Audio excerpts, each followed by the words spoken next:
तर मुंबईमध्ये वकील गुणरत्न सदावर्ते यांनी रिक्षावाल्यांची भेट घेतलेली आहे। सदावर्ते यांनी परिवहन मंत्री प्रताप सरनाईकांवर जोरदार हल्लाबोल केलाय। मराठी सक्तीला विरोध आणि सरनाईकांविरोधात घोषणाबाजी करण्यात आलेली आहे। सरनाईक, ध्यान में रखना, तुम खाली मंत्री हो। जब उद्धव की सरकार थी उस समय हम कष्टकरियों के लिए जो है 17 दिन चल रहे वो संघर्ष हमारे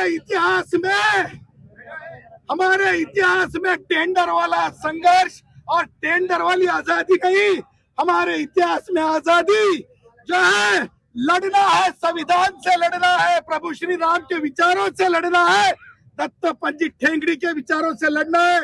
4 तारीख यानी 28 तारीख तक डिसीजन लेने का